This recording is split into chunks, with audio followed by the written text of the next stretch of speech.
Nous sommes dans la province de l'Ituri, sous état de siège décrété depuis près de 3 ans. Dans cette province, la population et l'armée font face à des menaces de divers groupes de miliciens locaux, la Codeco, le Zaïre, la FPIC, le FRPI, etc. Et aussi celle des groupes armés étrangers tels les éléments des ADF et la menace des M23. Mais alors, actuellement, l'on assiste à une guerre des ondes entre Union des Patriotes Congolais, UPC, le principal parti politique cher à Thomas Lubanga, et l'administration militaire sous état de siège, jusqu'à se porter plainte mutuellement. L'état de siège suspecte Lubanga de connivence avec les rebelles du M23 actifs dans le Nord Kivu. M23 accusé par le gouvernement congolais d'être soutenu par le Rwanda. L'administration militaire affirme que Thomas Lubanga regorgerait au sein de son parti les ex-miliciens de l'UPC, aujourd'hui Zaïre. Une accusation que l'UPC a rejetée et a qualifiée d'une extrême gravité et de faux bruit. En effet, le torchon brûle entre les deux partis qui se livrent au jeu de ping-pong.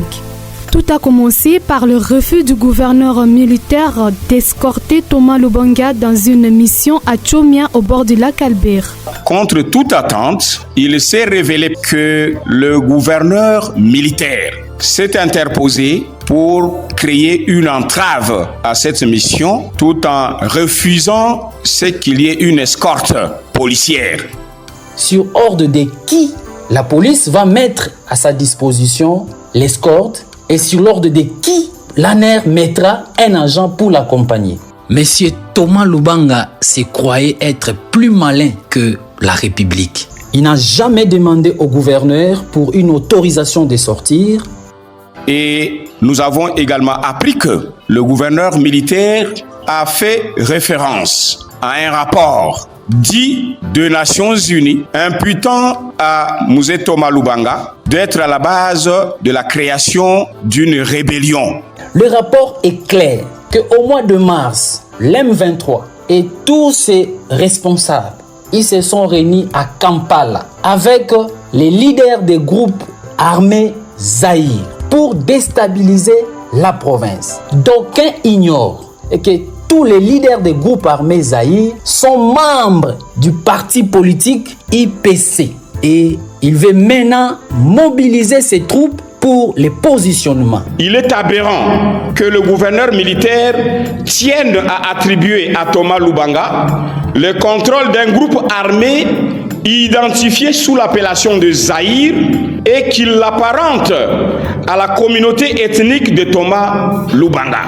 Il doit savoir que le gouverneur n'autorisera jamais son déplacement. Et s'il s'entête par l'indiscipline qui lui a toujours caractérisé, tout ce qui va lui arriver, il sera responsable et ça n'engage que lui.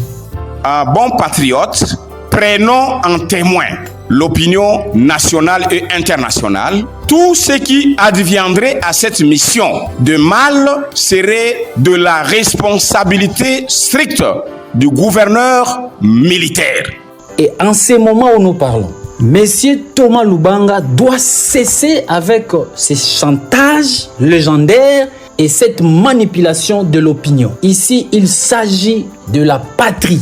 L'accusation de l'appartenance des leaders de ce fameux Zaïre au parti politique UPC est une imputation dommageable, une diffamation d'une extrême gravité débitée par le porte-parole du gouverneur militaire et dont il aura à démontrer la véracité devant les instances judiciaires compétentes.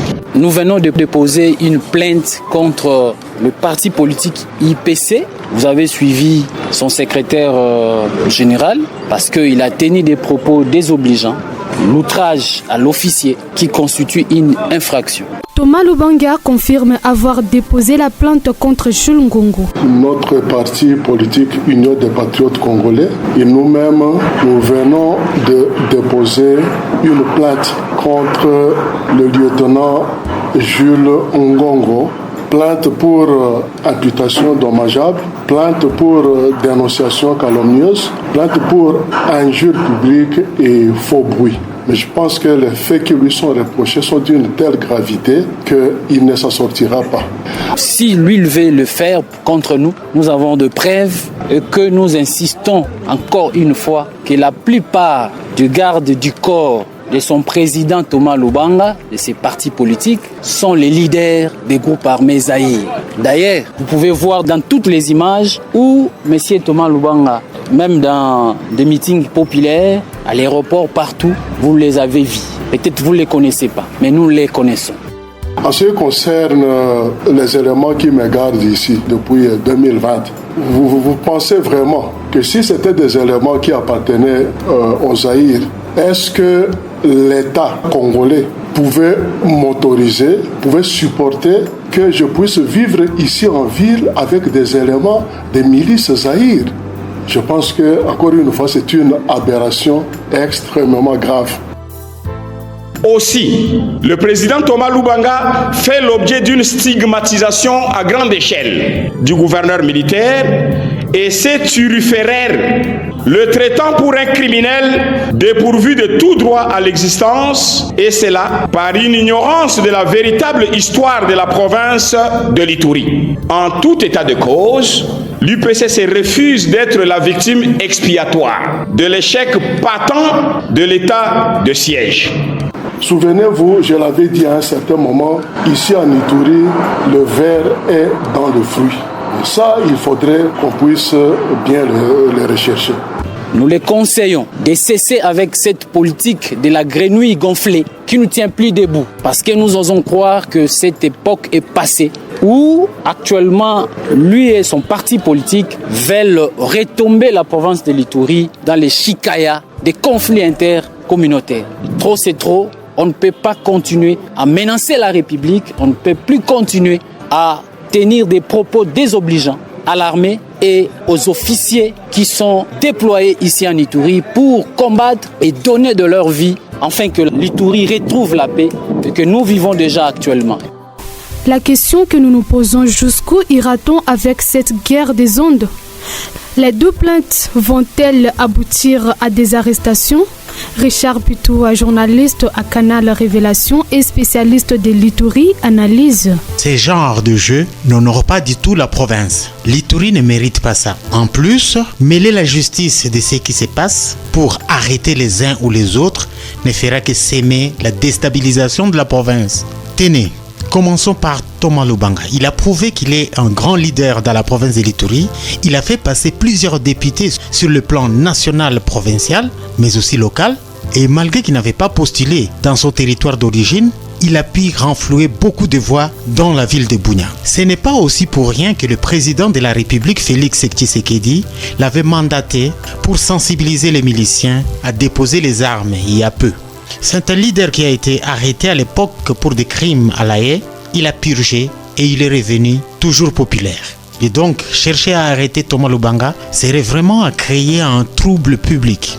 De l'autre côté, parlons Jules Ngongo, porte-parole des opérations militaires en Ituri. Ici alors, comme je l'ai dit, il est porte-parole, c'est qu'il n'agit pas à solo. Il engage l'état de siège. Dire qu'il faut arrêter Jules Ngongo serait affirmer d'arrêter les autorités de l'état de siège. Ceci pour le moment est absurde, parce que pour le gouvernement central, pour le président Tshisekedi, l'état de siège est une réussite, surtout en Ituri où on a réduit sérieusement les violences. Et qu'actuellement ce qui reste, c'est de faire tout pour que ce qui se passe au Nord Kivu ne puisse pas être déversé en Ituri avec l'avènement de M23 ou encore de ADF. Finalement, je ne vois pas donc le lieutenant-général Luboya déférer Jules Ngongo à justice. Nous pensons que la solution serait de parler franchement.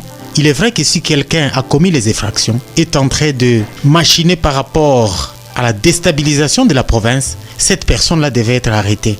Mais il faut avoir des preuves. Il ne faut pas se livrer surtout à la guerre des ondes.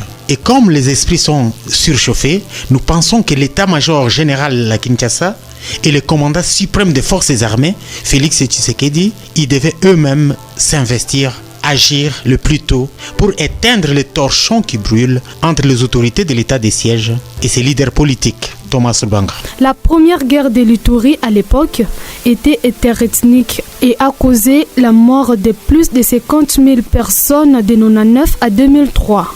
Les nouvelles hostilités depuis décembre 2017 ont déjà occasionné la mort des milliers de civils et des dizaines de militaires selon les sources officielles et humanitaires.